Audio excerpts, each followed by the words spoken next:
Welcome back, guys. Automotive Inc. here. So if you watched the other video, I was looking at an H.O, and took it for a drive. It was a nice truck, but I really delighted to get another Godzilla onto the channel because everybody else is doing diesel. We already know that the H.O is overkill for ever do, and I don't tow anything up in that area where I would deem necessary to have one. All right, so this dealer did initially spike me at $5K over invoice. I told them no thank you, and that I can buy a H.O or a standard output at, well, MSRP, which is still high, but that's kind of the way the norm is. Let's take a walk around of this truck, because here's what I do like about this thing. I like the Godzilla, I like gassers these days. For me, it makes sense. Two, I like to idle.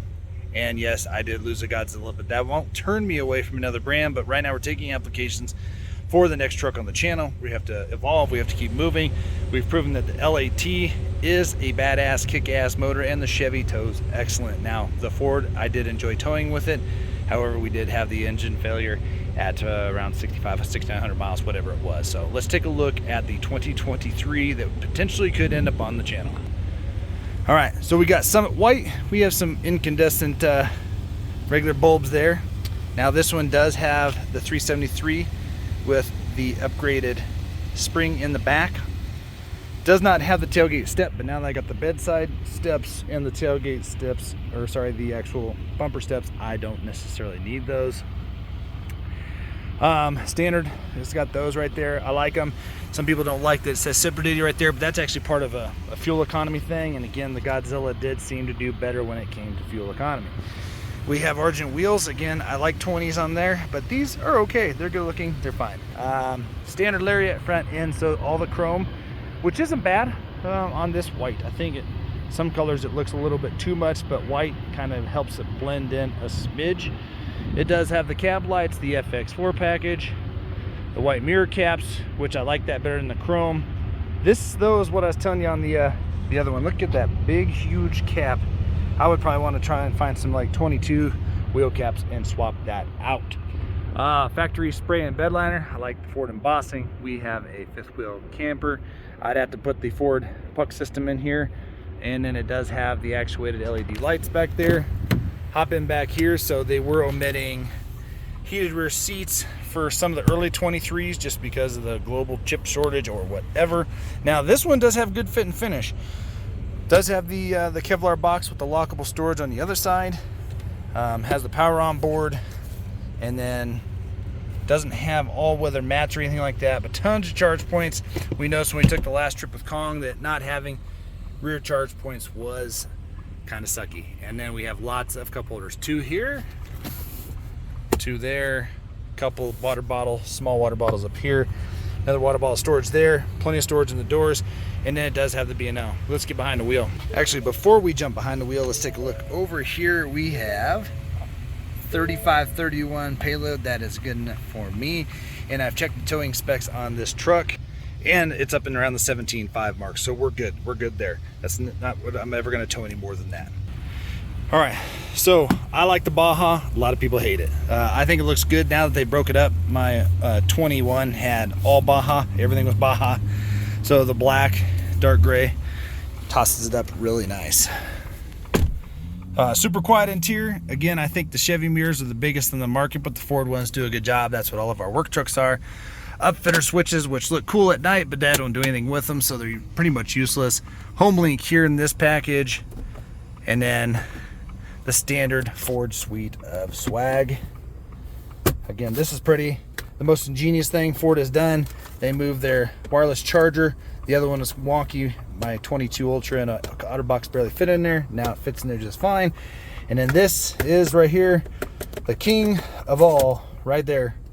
I don't even have enough CDs or anything anymore to fill up one of these consoles, but we always use all the cup holders, and this being able to transform, love it.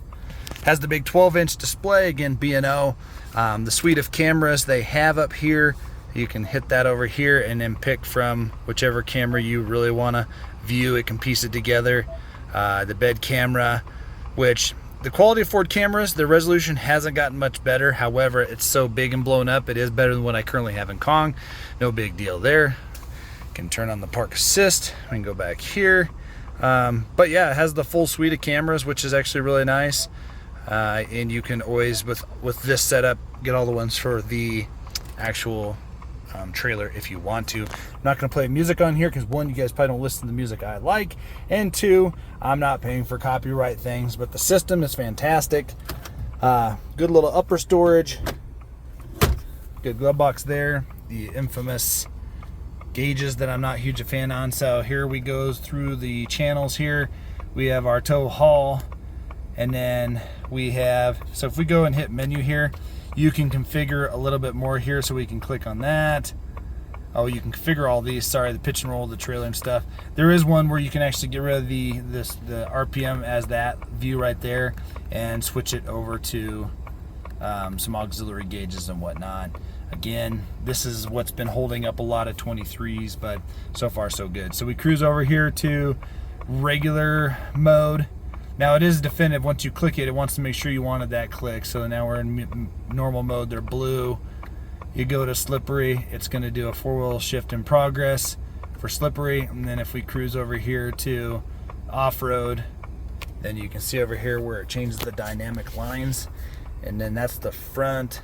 So it kind of gives you this rock crawling view. Again, this is an FX4. This is not some crazy wonky thing. But if you were to transverse a, a little bit rougher dirt road or go do some backcountry camping and the trail fits a Super Duty pickup, then you're good to go. My favorite settings, Eco. It's going to take it out of the 4-wheel drive, and the gauges will then turn green. Again, this has always bothered me. You can add numbers down here specifically to these and everything like that. You can change your gauges, trans temp, everything. I just wish they put numbers there. It's a beautiful screen. It does a lot of stuff. Like if we shut it off, it gives you that cool graphic. Then we hop back in here, and then if we turn that off because that's annoying, and then fire this up, it runs this beautiful screen, pops into this, does all kinds of stuff, and then whoop, pretty simple. But it's the way it is, so that's the way it's going to go. Ram's doing it, Chevy's done it. It is what it is. Now, a lot of you guys will say, well, but you have a great truck. Again, I'm trying to do the data collection for you so you guys don't have to do it. 24 is not going to be anything big changing for Ford. We've already went over that. I have a video. I'll put a link in the description to that and to the things they're changing. They're not changing a whole lot, guys. So your big three, so Ram is not changing anything for 24 other than adding a digital cluster. No big changes to 6.4 Hemi. It's shown enough history that it's a fine working engine for gas. I've had 2 fail on me, so it's kind of on a teetering point if I buy one. So then we cruise over to the LAT Chevy. It's fantastic. It's proven it over and over and over again. And so that leaves the Godzilla. And I could go to the Powerstroke, but everybody has a Powerstroke, and we already know there's no question the Powerstroke with the exhaust brake is going to do better in theory across the board. A little bit better fuel economy, not crazy. Obviously better torque and stuff cruising up the hill, obviously with the exhaust brake. But what is the average consumer out here looking for, and what can it tow? Well, I think under 12 gassers belong in this thing, and like I said, I'm willing to come out and try it, fit and finish, all the tech, the engine again, and see where the Godzilla, if it shines in other places over the Chevy. It's not a knock on it. It's not, wow, you got to get rid of Kong. That's crazy. I would buy Kong every day of the week, although I can tell you after sitting in this for 5 minutes, the extra swag is nice.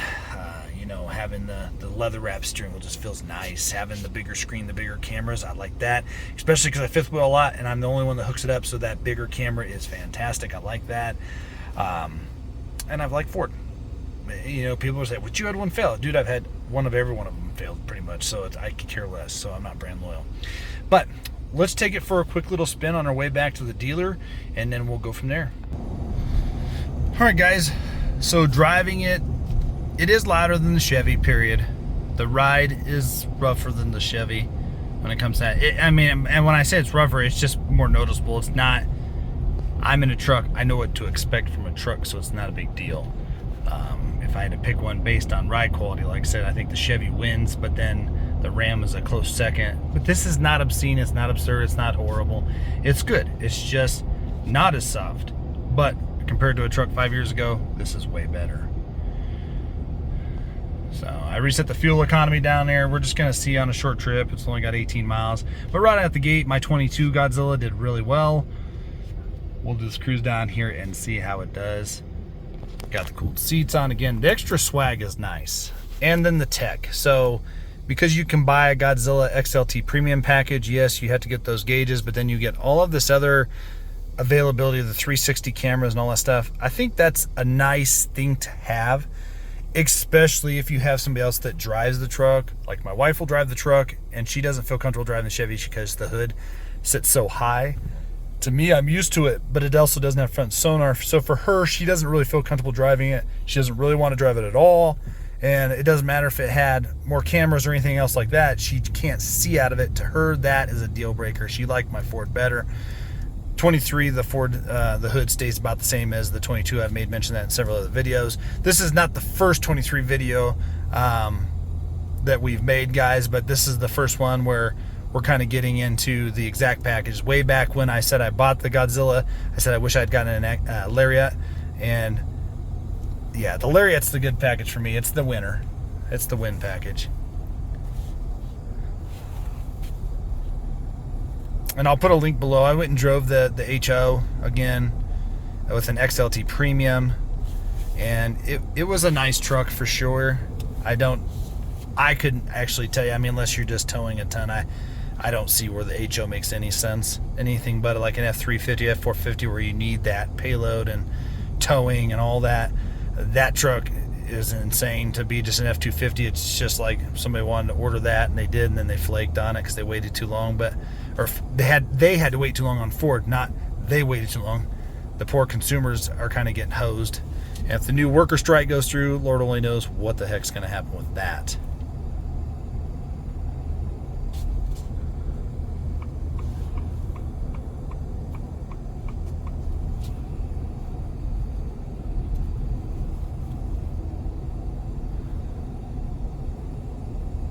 So it is louder than the Chevy, but it is quieter than the 22.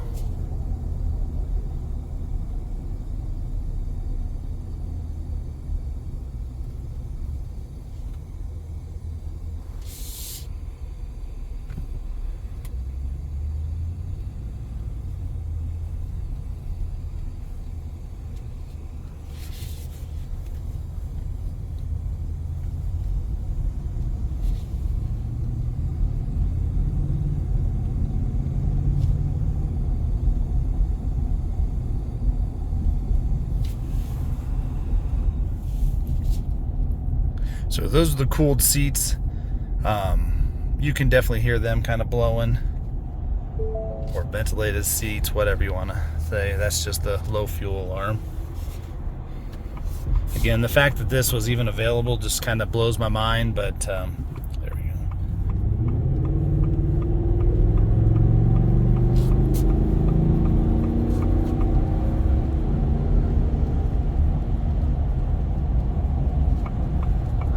So for this year, they did bump horsepower a smidge. The Godzilla has always felt powerful. So guys, gals, you're not gonna regret that. You're never gonna feel like this is a dog. I mean, this thing has always wanted to work. It always has been a busier transmission than the Allison and the LAT, but I'm sure they probably did some programming.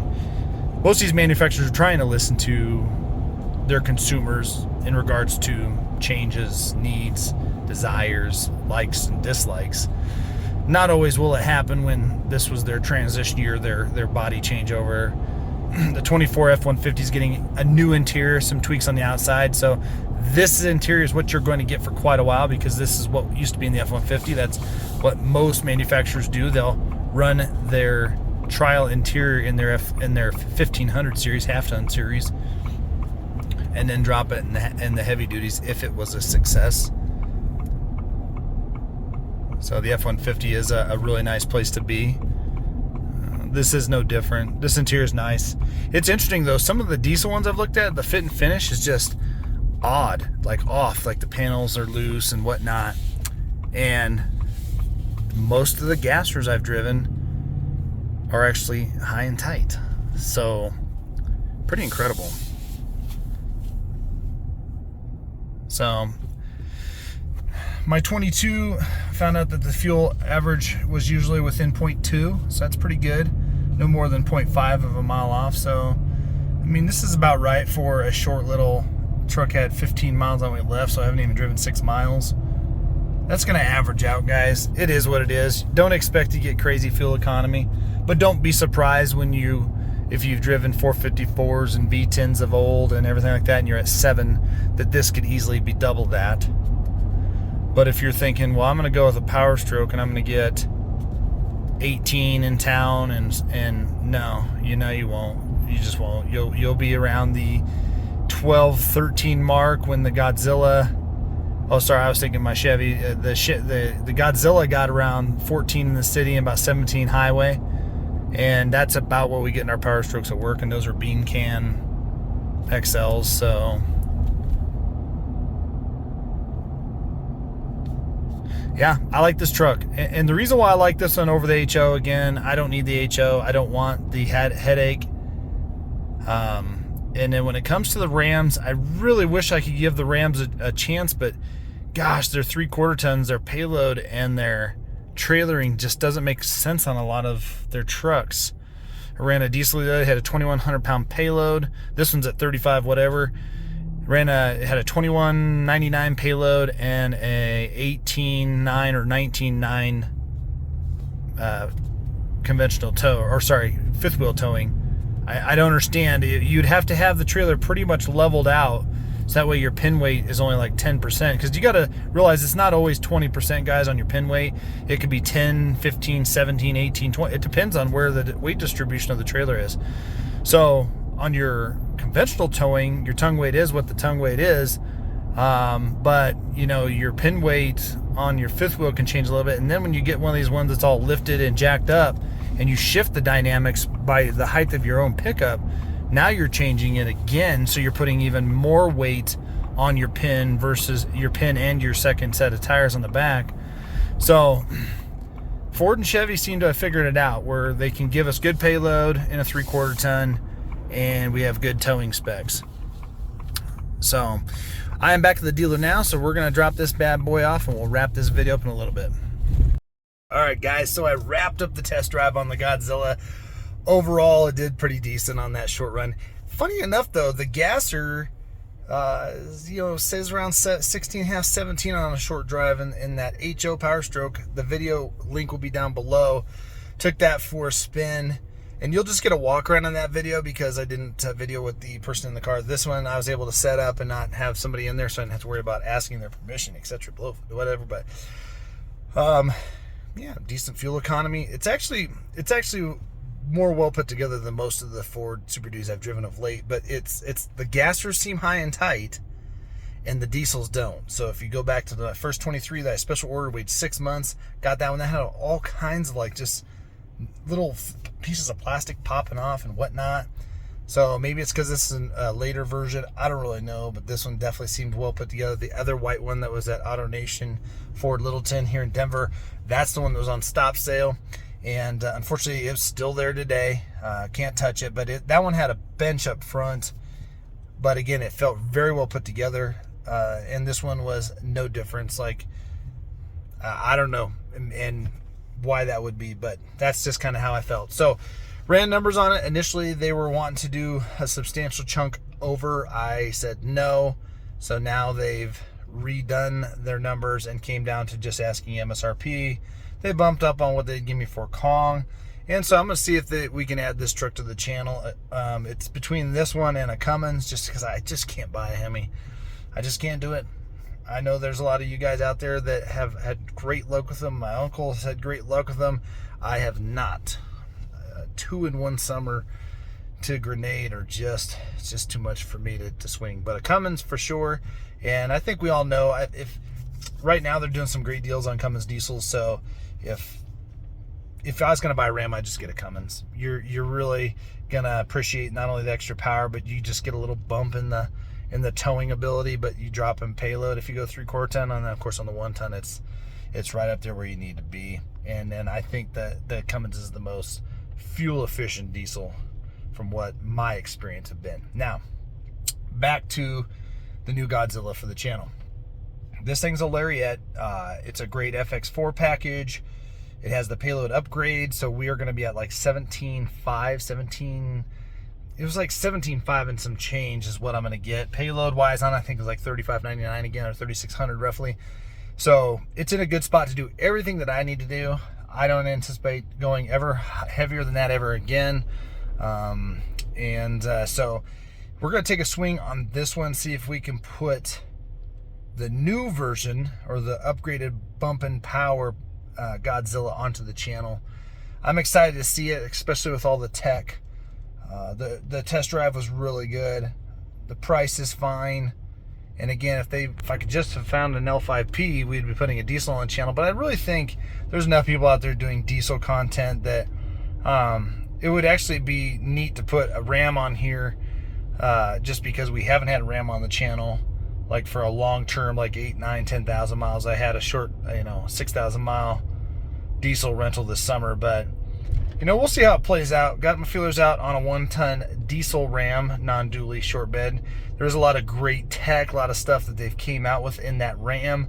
And again, just to kind of put it against what I think, not necessarily can it do more or do it better. We already know that those are some aspects, but where it could shine, and especially because right now, again, Ram dealers here, from the dealer that I've been talking to, they're offering $8,000-9,000 discounts. So when you can get a diesel Ram for almost the same price as a Godzilla Ford, then maybe you say, okay, well, maybe it makes sense, because then you don't have to justify buying the $9,000, $10,000 motor. So I guess there's those little nuances to think about. So we'll see, guys, what makes it to the channel. So check back, subscribe down there in the corner, hit the like button for me, and again, we will see you on the next one.